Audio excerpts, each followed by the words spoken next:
Jeff Bezos is on record saying bad ideas don't kill companies, too many good ideas do. That's where we're at with AI. Now it's not a question of killing the idea with dev costs, right? So what happened in the past is these IT dev guys would push back and say, sure, we can do that feature, no problem. Cost $40,000.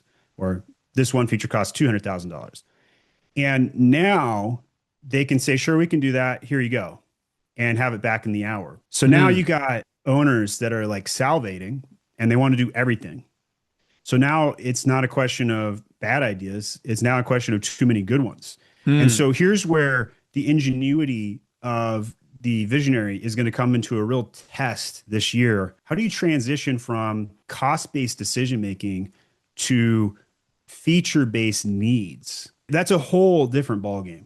Got it. So that takes us into, I think, the next step of kind of some of your pivots. So, my Amazon guy, it makes sense. Like you would also offer DTC, direct to consumer e-commerce as a service as well. But you also mentioned for lawyers, like that's a whole different vertical. How do you decide between the different ideas you have? Where do I go next? Because like going from like e-commerce, Amazon to lawyers is so against all the, niching advice that people give. So I'm on record saying stick to what you know. Okay. And the lawyer thing is also stick to what I know. I just went through a terrible divorce and I intimately know how broken the law system is, especially for family litigation. And so when these lawyers were struggling to keep me updated, I couldn't even get basic like motion filing paperwork in a timely basis that was at the courthouse. And so I even heard lawyers complain about Clio and other softwares that they use. And so I'm like, I could fix this. This is where every good entrepreneur comes from. They see a market problem and they can figure out the solution in their head quickly. Like I made my Amazon guy in under 48 hours. It wasn't an accident. I knew exactly what I wanted to do.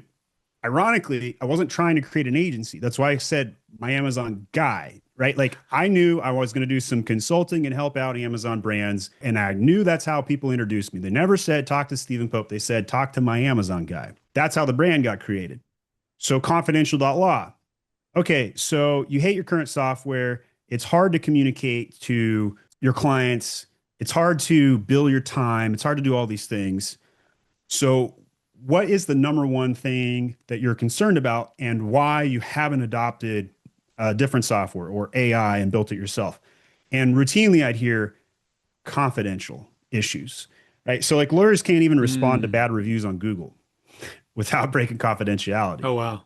Right. And so that's why I called it confidential.law. Right. So like I go where the market tells me to go, and it's very obvious in what needs to be seen. So stick to what you know, can translate outside of your niche as long as you have intimate understanding of the market conditions. And as long as you're a visionary who understands entrepreneurship. So delivery is not going to be the issue anymore. It's going to be fitting delivery to market need. And so there are 1,000 SaaS tools for Amazon sellers right now. Realistically, Amazon sellers only pay for 2, maybe 3 max at a given time. So you have the big enterprise solutions like Jungle Scout, Helium 10, et cetera. You have some mid-grade ones that are coming up hot. And then you have like 900 single tool use softwares. And so the problem is that the seller is overwhelmed with too much software issues. And so does it make sense to build a software for Amazon sellers right now? And I would confidently tell you, absolutely not. But I happen to know that lawyers don't have that many softwares available. There are maybe 4 Clio-like softwares, and people are scared to build one, but there's massive demand. So that a la enter Stephen Pope, and in I go, and I'm like, I can figure it out. I know exactly what the market needs. Let me build it. Now the problem then becomes, how do you get people to try the damn thing? This is a skill I don't have previously. I've never marketed a SaaS before. I've built SaaS and I've used it for my own company, and that's usually like how I always went about my business, is build it for myself. If people want it, maybe I'll sell it to them. But now I'm in the space of trying to start up a SaaS. And this is where I think a lot of agency owners are going to try and replicate this, only to find out that like you can't even give the damn software away.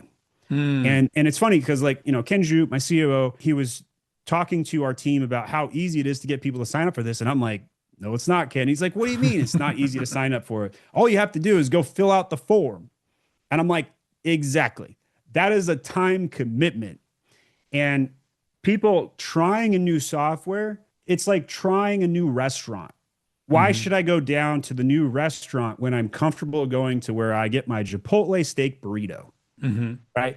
I get it. They raised my prices 35%. I get it. The CEO's a prick for, raising prices faster than inflation and bullshit this, whatever. And they make the burrito smaller and they don't give me lemons anymore. Like the shitification at Chipotle, bar none, is one of the worst we've seen because it was so awesome 10 years ago. Right. True. And yet I still go eat my shit burrito at Chipotle. Mm. Right. Versus there's probably a new burrito shop I don't know about that I don't Hmm. even care to try. Hmm. This is the problem of new SaaS in 2026. Mm. How do you get people to try your product? And so we've made our service free and we're still struggling to get applications in the door. So this is why I'm being very open about what I'm doing and why I'm sharing it, because I know if some enterpriser out there listening to this wants to replicate it, I don't think they can solve it faster than me. And I think that anybody trying to build SaaS with AI right now is in for a rude awakening that the SaaS build is now the easy part. The hard part is now the marketing. And AI does not do good marketing in 2026 and may not by 2027.